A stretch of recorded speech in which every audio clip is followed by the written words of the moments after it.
कि हम ब्राह्मण चोटी है, पुरुषोत्तम बन रहे हैं तो हर्षित रहेंगे। अपने आप से बातें करना सीखो तो अपार खुशी रहेगी। प्रश्न, बाप की शरण में कौन आ सकते हैं? बाप शरण किसको देते हैं? उत्तर, बाप की शरण में वही आ सकते हैं जो पूरा पूरा नष्टो मोहा हो, जिनका बुद्धि योग सब तरफ से टूटा हुआ हो, मित्र संबंधियों आदि में बुद्धि की लागत न हो, बुद्धि में रहे मेरा तो एक बाबा दूसरा न कोई। ऐसे बच्चे ही सर्विस कर सकते हैं।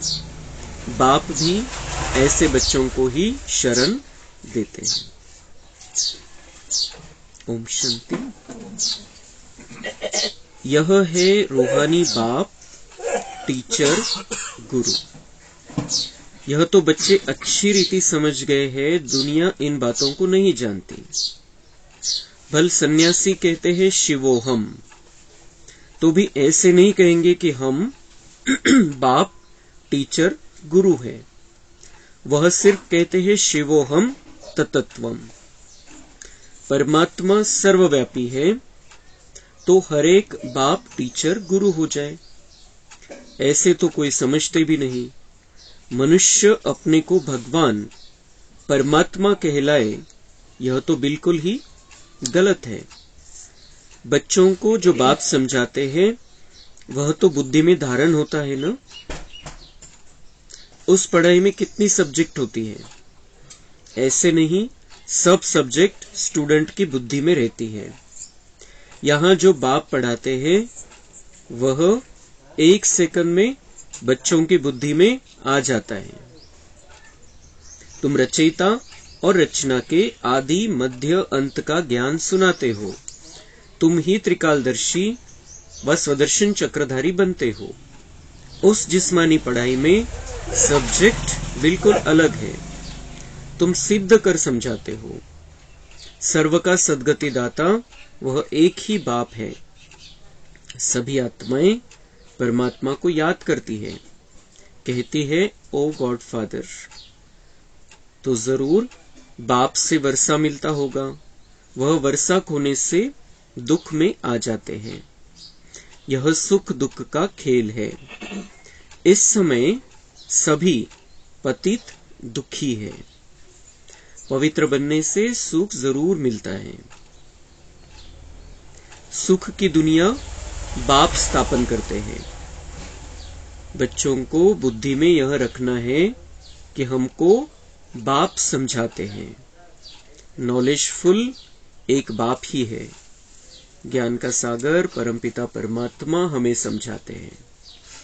कोई मनुष्य नहीं, कोई साधु संत नहीं। उन्होंने अपने अपने मन की बात कही और यहाँ पर हमें स्वयं भगवान समझाता है।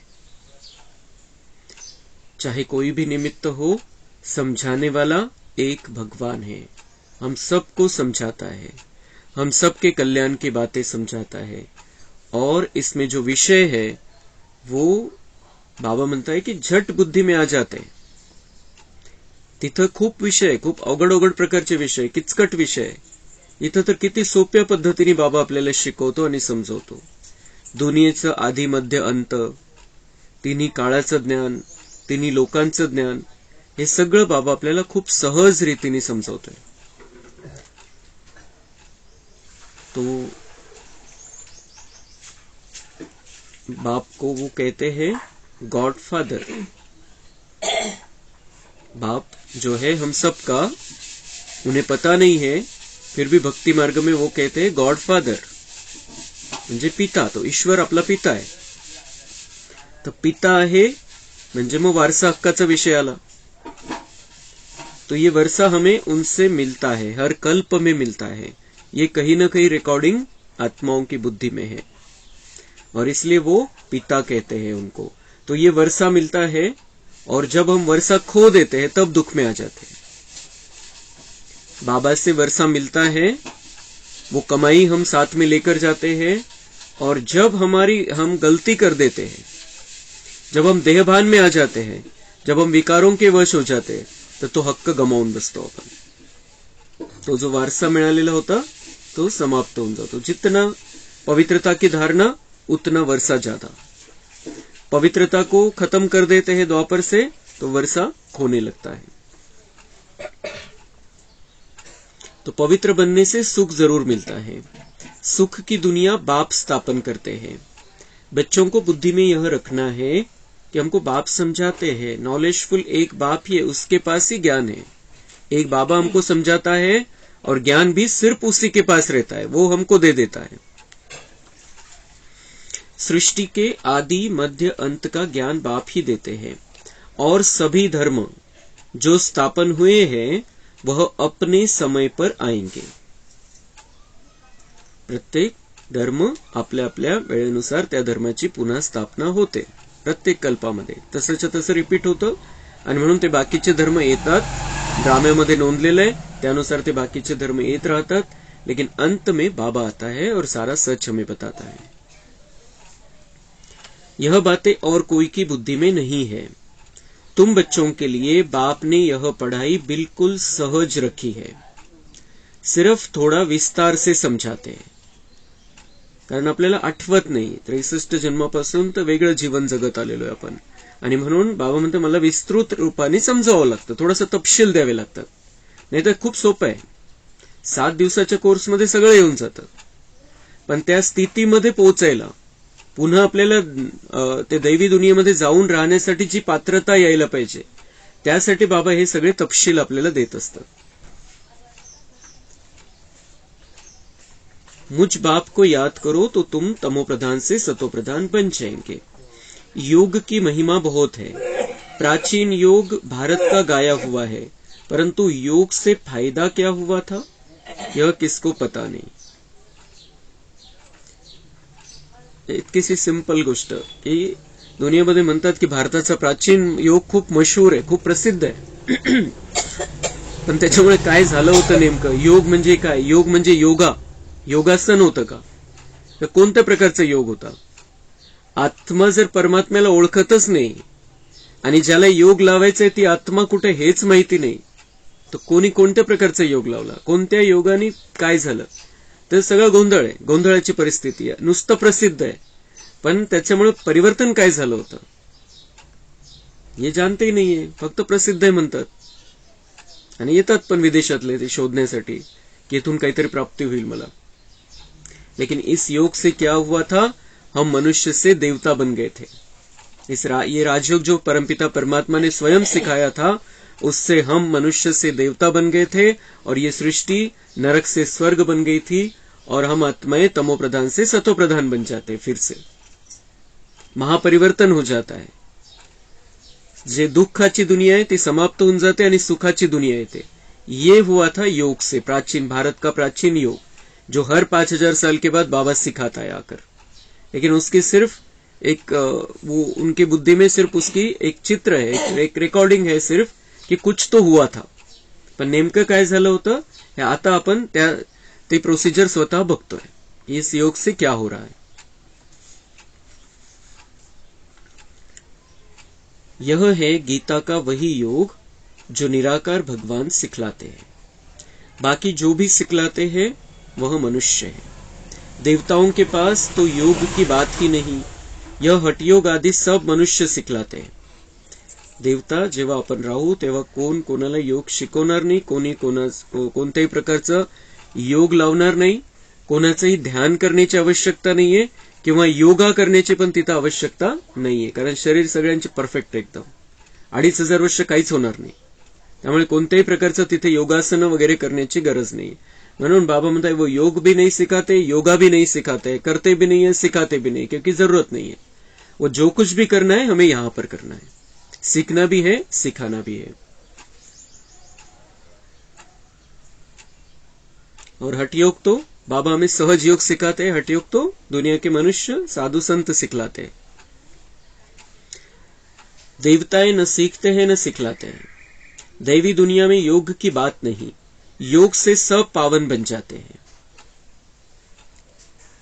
योग से सब पावन बन जाते हैं। दैवी दुनिया में हम जाते हैं पावन बनकर, क्योंकि यहाँ योग लगाते हैं। वह जरूर यहाँ बनेंगे। बाप आते ही है संगम पर नई दुनिया बनाने। अभी तुम पुरानी दुनिया से नई दुनिया में बदली हो रहे हो। ट्रान्सफर व्हायची आपली जुन्या दुनियेमधून नव्या दुनियेमध्ये। यह किसको समझाना भी वंडर है। हम ब्राह्मण चोटी है। सतयुग और कलयुग के बीच में है ब्राह्मण चोटी। इसको ही संगम युग कहा जाता है, जिसमें तुम पुरुषोत्तम बन रहे हो। यह बच्चों की बुद्धि में रहे कि हम पुरुषोत्तम बनते हैं तो सदैव हर्षित रहेंगे। खुश केव्हा राहू अपन सदा, कि हमें संगम युग याद रहेगा और हम पुरुषोत्तम बन रहे, उत्तम पुरुष बन रहे हैं, श्रेष्ठ पुरुष बन रहे हैं, ऐसे पुरुष बन रहे हैं जो दुनिया पर राज करेंगे। और उसका आधार क्या है? बाबा जो ज्ञान हमें देता है, उस ज्ञान को हम समझते हैं, धारण करते हैं, उस आधार से हम बाबा से योग लगाते हैं, बाबा के कांटेक्ट में रहते हैं, और उस वो जो ताकत मिलते हैं उससे हमें हमारे जीवन में धारणाएं हो जाती है और हम सेवा करते हैं। और ये जो प्रोसिजर में हम हैं, ये बहुत सुंदर ऐसी प्रोसिजर है। आणि म्हणून बाबा म्हणतात ती जर आठवण राहील तुम्हाला तर तुम्ही आनंदी राहाल। हे बाकीच्या सगळ्या गोष्टी तर निमित्त मात्र आहे या दुनियेतल्या। या दुनियेमध्ये जे करायचंय, घरासाठी जे करायचंय, शेतासाठी जे करायचंय, हे सगळं निमित्त मात्र आहे, वरवरच्या गोष्टी आहे। आपण ऍक्च्युअल मध्ये नक्की आपल्याला काय करायचंय? खास हमें पुरुषोत्तम बनना है, हमें पुरुषोत्तम। बाकी सब बातें होती रहेंगी, हम करते रहेंगे, लेकिन हमारा मेन ये जीवन का आधार ये होना चाहिए कि हम पुरुषोत्तम बन रहे हैं। और अभी हम ब्राह्मण चोटी पर हैं, ऊपर की लेवल में हैं, और बाबा हमें तैयार कर रहा है। बाबा ने हमें दिव्य बुद्धि दी है, और उस दिव्य बुद्धि के आधार से हम बहुत बड़े बड़े चमत्कार करने वाले अपने जीवन में। जितना सेवा करेंगे उतना हर्षित रहेंगे। मग सेवेची भावना, जीवन सेवेसाठी दिलेलं आहे बाबांनी। हे आता हे शरीर बाबांची अमानत है, हमें इस शरीर के द्वारा सेवा करनी है। और जितना सेवा करेंगे उतना बाबा म्हणता है खुश रहेंगे। तन मन धन मनसा वाचा कर्मणा, जब जिस प्रकार की सेवा की जरूरत है उस प्रकार की सेवा हम करते रहेंगे तो खुशियां ही खुशियां रहेंगी। कमाई करनी और करानी, ये कमाई है जो हम साथ में लेकर जाएंगे, हमें भी करनी है, दूसरों को भी यही रास्ता बताना है।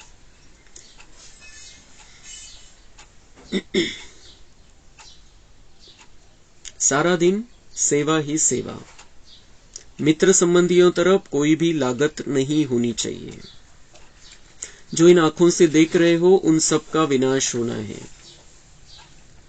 जेव्हा सुरुवातीला महाभारतामध्ये दाखवलेलं आहे की सगळ्यात पहिले तर श्रीकृष्णाने जे अर्जुनाला तयार केले युद्धासाठी, ते हे सांगितलं की ये सब खत्म हुआ पड़ा है, तुम किसी को मार नहीं रहे हो, सब खत्म हुए पड़े हैं। आणि मग त्याचा हळूहळू हळूहळू मोह नष्ट होत गेला। तो ये बाबा हमें ये सिखाता है कि सबको आत्मा देखो। जैसे सबके शरीर खत्म हो गए हैं, सभी आत्माएं हैं, सभी बाबा के बच्चे हैं, और उनका हमें कल्याण करना है। हमारा खुद का भी कल्याण करना है, आत्म कल्याण और विश्व कल्याण साथ साथ हमें जारी रखना है। पण कोणामध्ये असं अटकून नाही पडायचं, हे बाबा आपल्याला शिकवतो। बाकी जो दिव्य दृष्टि से देखते हो उनकी स्थापना हो रही है। नई दुनिया, देवताएं तैयार हो रहे हैं। ऐसे अपने से बातें करो तो तुम पक्के हो जाएंगे। अपने से बातें करना है, अपने से बातें करनी हमें सीखनी है। जो बाबा सिखाता है हमें अपने बारे में अपने आप से बातें करनी है, दुनिया के परिवर्तन के बारे में अपने आप से बातें करनी है। मुझे इसमें क्या बदलना है, मुझे अपने आप को कैसे बदलना है, मुझे इस विश्व को कैसे बदलना है, तो अपने आप से बातें करनी है हमें, तो हम पक्के होते जाएंगे। अभी मेरा जीवन कैसा जीवन है? जैसे कलयुग वाले जीते हैं, अपने 4 लोगों के लिए कुछ करते हैं, अपने 10 लोगों के लिए कुछ करते हैं, वैसा नहीं। मेरा जीवन होना चाहिए सारे विश्व के लिए। विश्व की सभी आत्माओं का मुझे कल्याण करना है। तर बाबा म्हणते थोडं त्याच्यामध्ये अटकू नका, मोह नका ठेवू, सेवा सगळ्यांची करायची, पण मोह नका ठेवू. स्नेह द्या, आत्मिक स्नेह द्या, परमात्म्याकडून स्नेह घेऊन तो स्नेह सगळ्यांना द्या, पण मोह नका ठेवू.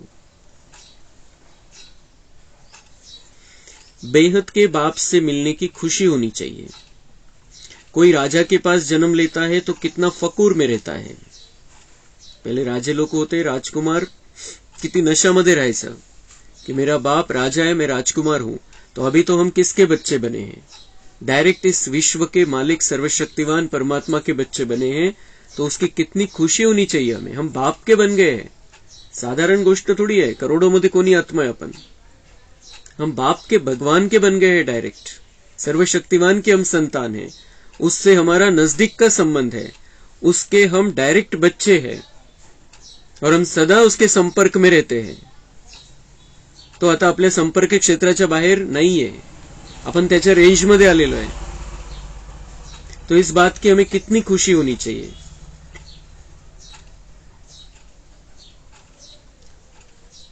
तुम बच्चे स्वर्ग के मालिक बन रहे हो. हर एक अपने लिए मेहनत कर रहे हैं. बाप सिर्फ कहते हैं काम चिता पर बैठ, तुम काले हो गए हो. अब ज्ञान चिता पर बैठो तो गोरे बन जाएंगे. शरीर भानामध्ये, शरीर आकर्षणामध्ये येऊन बाबा म्हणते आत्मा काळी झाली, सावळी झालीये, आता तुम्हाला पुन्हा गोर बनायचं. आता ज्ञान चिता, अभी जो ज्ञान की अग्नि जलाई है बाबा ने, उसको हमें अपने अंदर ले लेना है और उस ज्ञान की आग से अपने विकारों को और अपने व्यर्थ को जलाकर खाक कर देना है. और फिर से हम प्योर बन जाएंगे. बुद्धि में यही चिंतन चलता रहे. भल ऑफिस में काम करते रहो, याद करते रहो. ऐसे नहीं, फुर्सत नहीं है. जितनी फुर्सत मिले रूहानी कमाई करो. कितनी बड़ी कमाई है. हेल्थ वेल्थ दोनों एक साथ मिलती है. बाबा बोलते ऐसा नहीं, फुर्सत नहीं है, लेकिन जो कुछ भी कर रहे हैं वो करते करते याद करते रहो. बाबा की बातों का चिंतन करते रहो. बाबा से बातें करते रहो. बाबा से योग लगाते रहो. जे काही करता येते करता येतं ते. क्योंकि मन बुद्धि की बात है. हम हाथों से काम कर रहे हैं और मन से और बुद्धि से बाबा को देखते हुए याद करते रहना है. एक कहानी है अर्जुन और भील की. ऐसे गृहस्थ व्यवहार में रहकर ज्ञान योग में अंदर वालों से भी तीखे जा सकते हैं. कहानी कोणती आलेली आहे शास्त्रामध्ये? अर्जुन और भील की. म्हणजे अर्जुन आणि कर्ण. तो कर्ण जो आहे त्याने एक द्रोणाचार्याकडून अर्जुनाने द्रोणाचार्याकडून ती धनुर्विद्या शिकली आणि कर्णाने स्वतः त्याचा तो द्रोणाचार्याचा पुतळा बनवून त्याच्याकडून ती शिकली. एकलव्याची कहाणी. तर बाबा म्हणताय की ते जे आहे ती जी कहाणी बनलेली आहे कि ऐसे नहीं कि जो समर्पित हुए हैं वही आगे जा सकते हैं. जसं तो तिथं नव्हता, त्यांच्या समोर नव्हता, त्या गुरुच्या समोर नव्हता, त्यांनी आपल्या मनाने त्यांचा बिलकुल त्यांना गुरु मानून त्यांच्याकडून तो बिलकुल त्या समर्पित भावनेने त्यांच्याकडून ती धनुर्विद्या शिकली त्यांनी मन बुद्धीच्या आधाराने. आणि तो जर दोघांची जर बघितलं कॅपॅसिटी ती धनुर्विद्येच्या बाबतीतली, तर त्याची जास्त होती, एकलव्याची जास्त होती. तर बाबा म्हणताय कि ऐसे नहीं कि तुम समर्पित होकर मधुबन में रह रहे हो या सेंटर पर रह रहे हो तो तुम आगे जा सकते हो. ऐसा नहीं है. गृहस्थ व्यवहार में रह के भी बाबा को मन बुद्धि से याद करते हुए बाबा पर संपूर्ण निश्चय बुद्धि होकर आगे जा सकते हो. इनसे भी आगे जा सकते हो. कहां रह रहे हैं, सेंटर पर रह रहे हैं या मधुबन में रह रहे हैं, इस पर नहीं है मदार कुछ. ज्ञान और योग आपका कितना है, धारणा सेवा आपकी कितनी है, उस पर आप आगे जा सकते हो. यहां सब बैठ जाएंगे तो सर्विस कैसे करेंगे? बाबा म्हणतात इथं राहायला सगळ्यांना जागा पण नाहीये आणि सेवा तुम्ही कशी करणार? सेवा तिथं थोडीच होणार आहे सगळी सेवा मधुबन मध्ये किंवा सेंटर वरती. तो हम सब बच्चे जो गृहस्थ व्यवहार में रहते हैं, हमें यहाँ पर ये अपना सेवा स्थान बनाना है, अपना घर, और यहाँ पर सबकी सेवा करनी है. रिफ्रेश होकर सेवा में लग जाना है. मधुबन में जाके रिफ्रेश होना है और सेवा में लग जाना है. सेवा का ख्याल रखना चाहिए। बाबा तो प्रदर्शनी में जा न सके क्योंकि बाप दादा दोनों इकट्ठे हैं। बाबा की आत्मा और इनकी आत्मा इकट्ठी है। यह वंडरफुल युगल है। इस युगल को तुम बच्चों के सिवाय कोई जान न सके। अपने को युगल भी समझते हैं, फिर भी कहते हैं मैं एक ही बाबा का सिकिलधा बच्चा हूं। जसं बाबा म्हणतात की ये मेरी वन्नी भी है, इसके द्वारा, ब्रह्मा के द्वारा बाबा ने हमको जन्म दिया है, तो वो हमारी माता भी हो गई, बाबा हमारा पिता हो गया, तर तशी त्यांची जोडी आहे। पण बाबांना नशा पण कोणता है कि मैं एक ही बाबा का सिकिलधा बच्चा हूं। जिसको भगवान यूज करता है वो भी नशा है बाबा को। तो इस लक्ष्मी नारायण के चित्र को देखकर बहुत खुशी होती है। हमारा दूसरा जन्म यह है, हम गद्दी पर जरूर बैठेंगे। तुम भी राजयोग सीख रहे हो, एम ऑब्जेक्ट सामने खड़ी है। हमारा दूसरा ये चित्र देखकर ब्रह्मा बाबा को खुशी होती है, हमें भी खुशी होनी चाहिए कि लक्ष्मी नारायण के चित्र को देखकर बहुत खुशी होती है। हमारा दूसरा जन्म यह है, हम गद्दी पर जरूर बैठेंगे। हमारा ये दूसरा जन्म है, मैं नारायण बनूंगा। ये ब्रह्मा बाबांना नशा होता, खुशी होती, आणि बाबांनी सांगितलेले वो अकेला थोड़ी राज करेगा और वो अकेला थोड़ी राजधानी में रहेगा, तुम भी वहां पर रहोगे देवताई रूप में। तर तो नशा, ती खुशी आपल्याला पाहिजे की मेरा अगला जन्म ये होगा। खूप सुंदर हा शब्द आहे, अगला जन्म, कि मैं ये बनणार आहे, कधी बनणार आहे, काय बनणार आहे, नाही, मेरा ये अगला जन्म ये होने वाला है। लक्ष्मी नारायण सारखा माझा पुढचा जन्म आहे, पुढच्या जन्मात मी लक्ष्मी नारायण सारखा बनणार आहे। तो जैसे ब्रह्मा बाबा को इस बात का नशा था, इस बात की खुशी थी, हमारा भी सत्य वही है। हम भी पुरुषार्थ कर रहे हैं, हम भी राजयोग सीख रहे हैं जो ब्रह्मा ने सीखा, तो हम भी उनके जैसा बनेंगे, बनना जरूर है। हमें अपने ऊपर विश्वास रखना है। इन्हें तो खुशी है कि मैं बाबा का सिकिलधा बच्चा हूं, फिर भी सदैव याद ठहरती नहीं। जेव्हा त्यांचा पुरुषार्थ चालू होता त्यावेळचा विषय, यांना एवढा नशा आहे, इतकं माहिती आहे, पण याद ठहरती नहीं क्योंकि बहुत सारी सेवा चल रही थी। तो एकदम कंटिन्यूअस बाबा त्यांच्या बुद्धीमध्ये पण नव्हता। तर हे आपण एकदम निराश अवस्थेमध्ये जाऊ नये की मला तर किती करून बाबांची आठवण येत नाही, मी तर इतकं, मला सगळं ज्ञान माहिती आहे, सगळ्या गोष्टी आहे, पण मला नाही बाबांची आठवण येत। तर असं कोणी कोणी निराश होऊ शकतं, नाही माझ्याकडून काहीच होणार नाही। इसलिए शिव बाबा ब्रह्मा बाबा का उदाहरण दे रहे हैं कि इसको ये सारी बातें पता है, फिर भी सदैव याद नहीं ठहरती। हे कधीची गोष्ट, त्यांचं संपूर्ण बनण्याच्या 3, 4, 5 वर्ष आधीची गोष्ट। लेकिन बाद में सब ने देखा कि बाबा की अवस्था कैसे हो गई थी लास्ट के 3-4 वर्ष। पण पहिले त्यांचं जे पुरुषार्थी जीवन होतं, आपल्यासारखंच जीवन होतं, आपल्यासारखंच बाबा त्यांना शिकवत होतं। इतकं ज्ञान, तर जितकं ज्ञान आपल्याला अव्यक्त मुरल्यांच्या द्वारे मिळालेलं आहे ते तर त्यांना मिळालेलं पण नव्हतं। तो हमें अपने जीवन को देखना है, ब्रह्मा बाबा के जीवन को देखना है। ब्रह्मा बाबा के जीवन में भी वो जो परिस्थितियां, अड़चने थी, वो थी, हमारे जीवन में भी है। ब्रह्मा बाबा के जीवन में बहुत ज्यादा थी, हमारे जीवन में कम है। तुलना करत चलायची अपन। और बाबा कैसे आगे निकल गया, लेकिन उसका पहले का जीवन कैसा था, शिव बाबा क्लियर कट सांगता है कि वो सदैव याद इसको भी ठहरती नहीं, वो जो पहले का जीवन। और तरफ ख्यालात चले जाते हैं।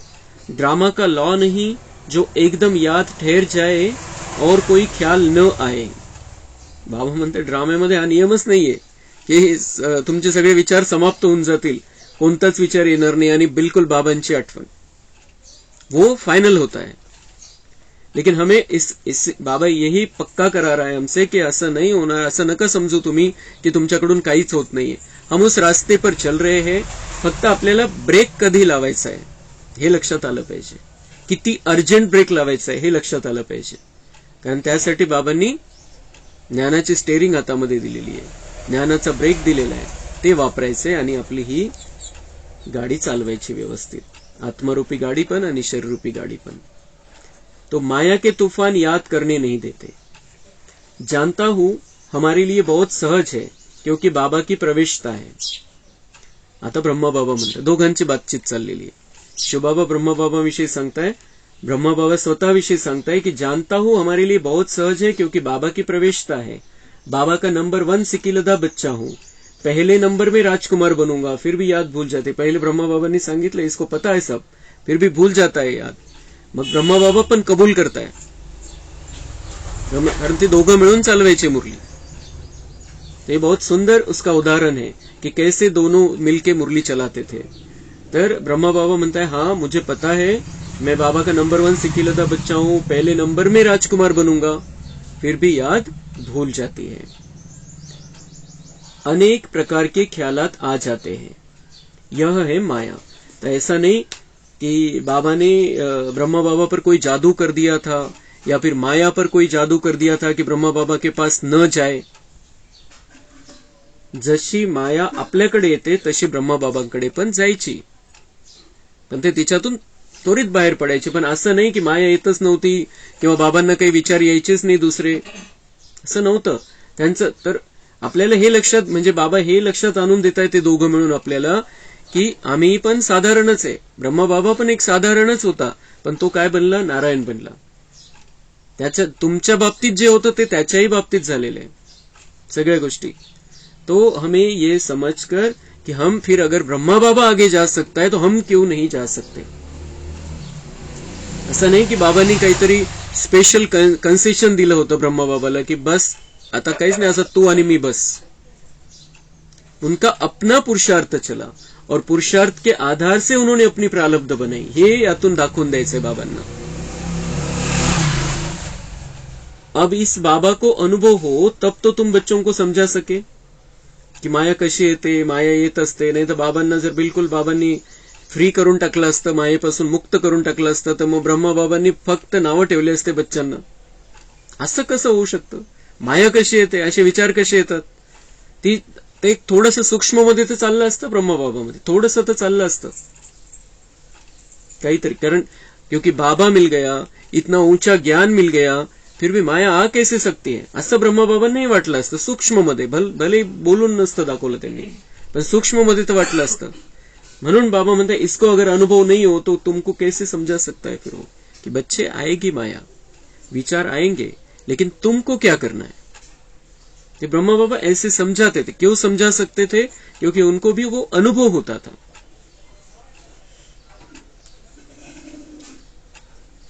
यह ख्यालात बंद तब होगे जब कर्मातीत अवस्था होगी। आणि सगळ्यांनी बघितलं की शेवटचे जे 2-3 वर्ष होते ब्रह्मा बाबांचे, बिल्कुल जसं काही कर्मातीत अवस्था, और उनको कोई ख्यालात ऐसे कोई चलते भी नहीं थे, बिल्कुल क्लिअर आणि क्लीन झाली होती त्यांची बुद्धी।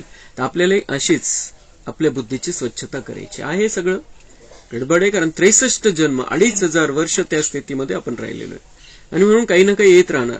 पण आपण लवकरात लवकर ताबडतोब काही आलं तर आपण एक शब्द लक्षात 3 शब्द लक्षात ठेवायचे, आज, आत्ता आणि ताबडतोब मला यातून बाहेर पडायचं। आज, आत्ता, ताबडतोब। कोणताही चुकीचा विचार आला लगेच 1 सेकंदामध्ये अर्जंट ब्रेक। येईल, येणार नाही असं नाही होणार की हा माझ्याकडून तर काहीच होणार नाही, मी नाही बनू शकत, माझ्याकडून नाही होणार। जे बाबा इतके मोठे मोठे स्वप्न दाखवतो की बच्चे मेरी गद्दी पर तुम बैठ सकते हो, नाही होणार माझ्याकडून। तर म्हणून ही मुरली आजची, ये ब्रह्मा भी वैसा ही था, जैसे हमें विचार आते ब्रह्मा को भी वैसे विचार आते थे, लेकिन वो उसमें से बाहर निकल गया। हम भी निकल सकते हैं।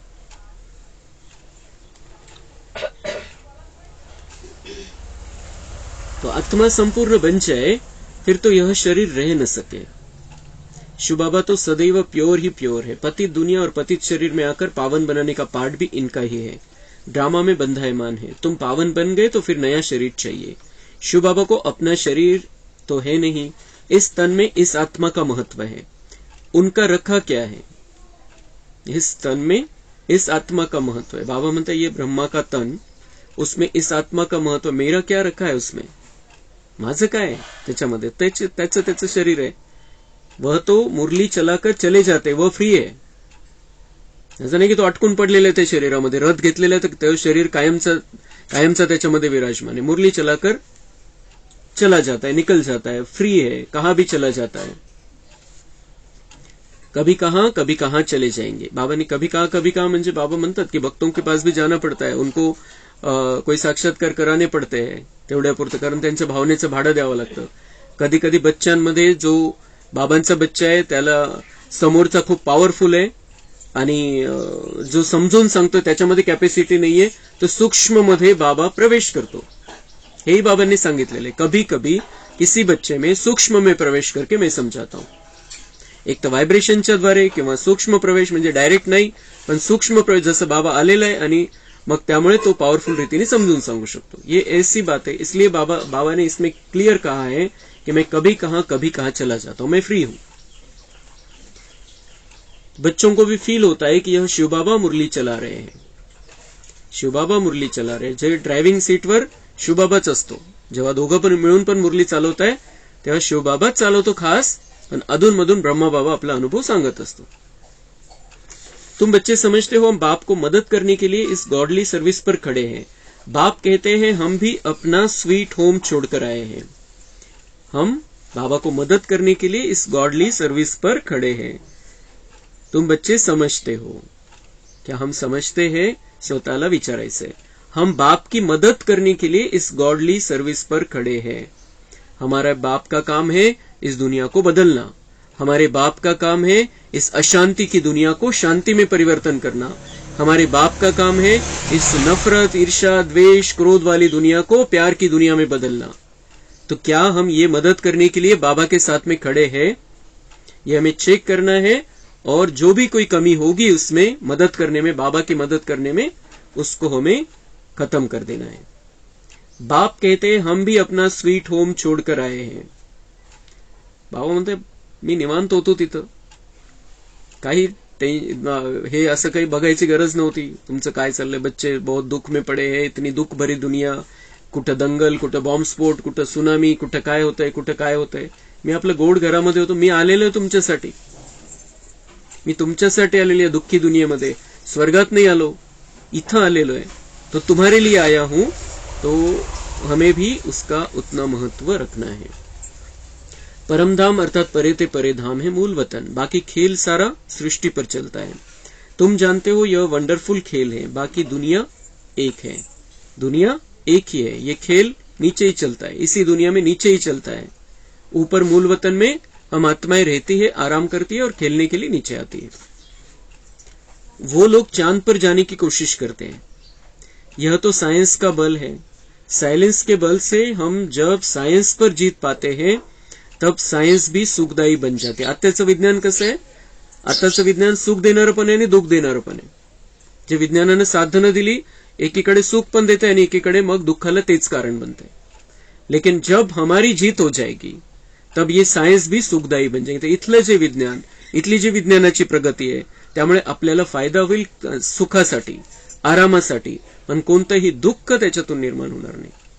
जे आता परमाणु बॉम्ब बनवले जात आहे, अणुबॉम्ब बनवले जात आहे, तर ते अणुबॉम्ब, आता अणुबॉम्ब पण बनवले जात आहे त्या ऊर्जेपासून, आणि एकीकडे वीज पण निर्माण केली जाते. तर आपल्याला तिथं अणुबॉम्ब बनवले जाणार नाही. आता तीच ऊर्जा आहे, तिथं अणुबॉम्ब नाही बनवणार कोणीच, कोणत्याही प्रकारचं बॉम्ब नाही बनणार, पण ते ऊर्जेसाठी, एनर्जीसाठी कामात येईल तिथं नव्या दुनियेमध्ये. तो जैसा बाबा म्हणताय तुम्हारी साइलेंस की जीत हो जाएगी साइंस पर, तो ये सायन्स पूरी तरह से सुखदायी बन जाएगी. म्हणजे विज्ञान चुकीचं नाहीये, हे मनुष्यामध्ये जे विकार आलेले आहेत त्याच्यामुळे ते विज्ञानाला चुकीच्यासाठी वापर करून घेतात. यहां साइंस सुख भी देती है तो दुख भी देती है. वहां तो सुख ही सुख है, दुख का नाम नहीं. ऐसी बातें सारा दिन बुद्धि में रहनी चाहिए. यहां की बातें और वहां की बातें, बाबा म्हणते सारा दिन बुद्धि में रहनी चाहिए. हम कौन सी दुनिया में जा रहे हैं, वहां क्या क्या है और यहां क्या क्या है, तो मुझे बदलने वाला कौन है फिर? इस दुनिया से उस दुनिया में जो परिवर्तन होने वाला है, जो ट्रांसफर है, जो यहां बिल्कुल जमीन आसमान का फर्क है, उसको, वो फर्क को जो मिटाने वाला कौन है? मैं हूं. मुझे मिटाना है ये अंतर. बाबा को कितने ख्यालात रहते हैं. बांधी लिया विष पर कितनी मारे खाती है. कोई तो मोहवश फिर फंस पड़ते हैं. बांधलेली बंधनामध्ये ज्या आहेत माता, तर बाबा म्हणता है वो काम विकार के लिए उन्हें परेशान करते हैं, लेकिन वो भी मोह के वश फंस पड़ती है. निश्चय बुद्धि वाले झट कहेंगे हमको अमृत पीना है. जिनका निश्चय पक्का है वो कहेंगे हमको अमृत पीना है, अभी हमें विष नहीं लेना है, विकार का विष नहीं लेना है। इसमें नष्टो मोह चाहिए, पुरानी दुनिया से दिल उठ जानी चाहिए। ऐसे ही सर्विसेबल दिल पर चढ़ सकते हैं, उनको शरणागती दे सकते हैं। शरणागती दे सकते हैं म्हणजे या अशी भक्ती मार्गासारखी शरणागती नहीं, लेकिन जो जिनका निश्चय पक्का हो गया है, ऐसी आत्माएं मन बुद्धि से बाबा पर समर्पित हो जाती है, निश्चय बुद्धि हो जाती है, नष्टो मोह हो जाती है, तो बाबा उनको शरणागति दे सकता है, मतलब बाबा उनका जिम्मेदार बन जाएगा। कन्या पति की शरण में जाती है, विष बिगर नहीं रखते, फिर बाप को शरण लेना पड़ता है, परंतु एकदम नष्टो मोह चाहिए। पतियों का पति मिला, अब उनसे हम बुद्धि योग की सगाई करते हैं, बस मेरा तो एक, दूसरा न कोई। जैसे कन्या की पति से प्रीत जुट जाती, यह है आत्मा की प्रीत परमात्मा से। पतियों का पति मिला है, हम आत्माएं हैं, और परमपिता परमात्मा से हमारी अब दिल की प्रीत, दिल के तार जुड़ जाने चाहिए संपूर्ण रीति से। आत्मा की प्रीत परमात्मा से जुड़ती है, उनसे दुख मिलता है, इनसे सुख मिलता है। यह है संगम, इसको कोई जानता नहीं। तुमको कितनी खुशी होनी चाहिए। हमको खिवैया अथवा बागवान मिला है, जो हमको फूलों के बगीचे में ले जाते हैं। इस समय सभी मनुष्य कांटे मिसल बन पड़े हैं। सबसे बड़ा कांटा है काम का। पहले तुम निर्विकारी फूल थे, धीरे धीरे कला कम हो गई, अब तो बड़े कांटे हो गए हो। बाबा को बबूलनाथ भी कहते हैं। तुम जानते हो असली नाम शिव है। बबूलनाथ नाम रखते हैं क्योंकि कांटों को फूल बनाते हैं। भक्ति मार्ग में बहुत नाम रखते हैं, वास्तव में नाम एक ही शिव है। रुद्र ज्ञान यज्ञ व शिव ज्ञान यज्ञ, बात एक ही है। रुद्र यज्ञ से विनाश ज्वाला निकली और श्री कृष्णपुरी अथवा आदि सनातन देवी देवता धर्म की स्थापना हुई। तुम इस यज्ञ द्वारा मनुष्य से देवता बनते हो। चित्र भी वंडरफुल बनाते हैं। विष्णु की नाभि से ब्रह्मा निकला। यह सब बातें तुम जानते हो कि ब्रह्मा सरस्वती ही लक्ष्मी नारायण बनते हैं। यह निश्चय है। लक्ष्मी नारायण ही 84 जन्मों के बाद ब्रह्मा सरस्वती बनते हैं। मनुष्य तो ऐसी बातें सुनकर चकित होते होंगे, खुशी में भी आते होंगे, परंतु माया कम नहीं है। बहुत ये सारी बातें, जो वंडरफुल बातें, आश्चर्यकारक बातें हमें सुनाता है, जो सत्य है, संपूर्ण सत्य है, मनुष्यों को जब हम सुनाते हैं तो उनकी बुद्धि चकित होती होंगी और कुछ खुश भी होते होंगे, या ऐसा है, खुश होते होंगे। लेकिन बाबा म्हणता है कि परंतु माया कम नहीं है। काम महाशत्रु है। माया नाम रूप में फंसाए गिरा देती है, बाप को याद करने नहीं देती, फिर वह खुशी कम हो जाती है। इसमें खुश नहीं होना चाहिए कि हम बहुतों को समझाते हैं। पहले देखना है बाबा को कितना याद करता हूँ। रात को बाबा को याद करके सोता हूँ या भूल जाता हूँ। तो बाबा म्हणता है दुनिया की बातें तो और वो उनको ये बातें अच्छी लगती है, किसी को अच्छी नहीं लगती है, कभी खुश भी होते हैं, लेकिन माया उनको यहाँ आने नहीं देती है या ठहरने नहीं देती है। लेकिन बच्चों को तो ये सारी बातें याद रहनी चाहिए, बुद्धि में रहना चाहिए, खुशी रहनी चाहिए, और फिर रात को सोते समय बाबा को याद करके सोना है, भूलना नहीं है। बाबा को याद करके सोना है, म्हणजे झोपे नींद जो है हमारी वो योग निद्रा बन जाए। त्यावेळेला कंटिन्यू बाबांची आठवण, ते व्हायब्रेशन, त्या व्हायब्रेशन मध्ये झोपायचंय। इथं नाही, आपल्याला असा विचार करायचा है कि मैं ये शरीर रूपी गाड़ी यहाँ पर लगा रहा हूँ, गैरेज में नीचे, और मैं आत्मा ऊपर जाकर बाबा के पास में, बाबा की गोदी में जाके आराम कर रही हूँ, सो रही हूँ। अशा पद्धतीने आपल्याला झोपायचंय, म्हणजे बिलकुल सुरक्षित अनुभव होईल, खूप शांतीचा अनुभव होईल, त्या झोपेमधून खूप सुंदर अशा प्रकारची चार्जिंग होईल। आणि तशी झोप येण्यासाठी सगळ्यात पहिले आपण हे करायचंय की दिवसभरामध्ये जी काही गडबड झालेली आहे, जी काही चूक झालेली आहे, जे काही आपल्याला दुःखाचा अनुभव झाला एवढा तेवढा, तो सगळा बाबा असं समजायचंय, बाबा ते डस्टबिन घेऊन आलेले आपल्याकडे आणि आपण त्याच्यामध्ये टाकतोय। ज्या आठवणी दुःख देणाऱ्या आहे दिवसभराच्या, त्याला रात्री झोपण्याच्या पहिले देऊन टाकायच्या बाबांना, कंप्लीट। काही जरी थोडं जरी राहिलं असेल त्याच्यातलं, कंप्लीट बाबांना देऊन टाकायचं। नया दिन और नई बातें, रात गई बात गई, असं क्लियर झालं पाहिजे आपल्याला एकदम। और जो जो अच्छा हुआ, जो जो मैंने अच्छा किया, उसको याद रखते हुए बाबा की याद में सो जाना है। तर खूप सुंदर. ती झोप चांगली झाली तर दिवस दुसरा दिवस पण चांगला जाईल. नहीं तो त्यालाच अपन कंटिन्यू घेऊन चालू दूसऱ्या दिवशी. रात गई बात गई. लेकिन कैसे जानी चाहिए बात? बाबा को अर्पण करके. फिर बाबा समझाएगा भी, शक्ति भी देगा, वाइब्रेशन भी देगा और उसकी कुछ युक्तियां भी बताएगा कि ऐसा फिर ना हो. यह बाप दादा दोनों इकट्ठे हैं. कहते हैं मीठे मीठे बच्चे, बाप तो प्यार का सागर है, इनकी आत्मा इकट्ठी है, यह भी प्यार करते हैं. समझते हैं जैसा कर्म मैं करूंगा मुझे देख और भी करेंगे. बहुत मीठा रहना है. बच्चे बड़े सयाने चाहिए. इन लक्ष्मी नारायण में देखो कितनी सयानप है. सयानप से विश्व का राज्य लिया है. लक्ष्मी नारायण में कितनी सयानप है, सयाने है मतलब समझदार है. तो उन्होंने समझदारी से विश्व का राज्य लिया. ये समझ जो बाबा हमें देता है उसको इन्होंने लक्ष्मी नारायण ने धारण की थी, इसलिए विश्व का राज्य लिया. अब बाबा ये चाहता है कि बहुत मीठे बन जाओ और बहुत समझदार बन जाओ और फिर से तुम भी विश्व का मालिक बन जाओ, लक्ष्मी नारायण जैसे बन जाओ. अच्छा, मीठे मीठे सिक्के लधे बच्चों प्रति माता पिता बाप दादा का याद प्यार और गुड मॉर्निंग. रूहानी बाप की रूहानी बच्चों को नमस्ते. हम रूहानी बच्चों की रूहानी बाप दादा को याद प्यार गुड मॉर्निंग नमस्ते. वहाँ बाबा वहाँ, शुक्रिया बाबा शुक्रिया. वरदान है, संगम युग के महत्व को जान. हर समय विशेष अटेंशन रखने वाले हीरो पार्टधारी भव. हर कर्म करते हुए सदा यही वरदान स्मृति में रहे कि मैं हीरो पार्टधारी हूं तो हर कर्म विशेष होगा. सदा यही वरदान स्मृति में रहे कि मैं हीरो पार्टधारी हूं तो हर कर्म विशेष होगा. हर सेकंड, हर समय, हर संकल्प श्रेष्ठ होगा. ऐसे नहीं कह सकते कि यह तो सिर्फ 5 मिनट साधारण हुआ. संगम युग के 5 मिनट भी बहुत महत्व वाले हैं. 5 मिनट 5 साल से भी ज्यादा है. इसलिए हर समय इतना अटेंशन रहे.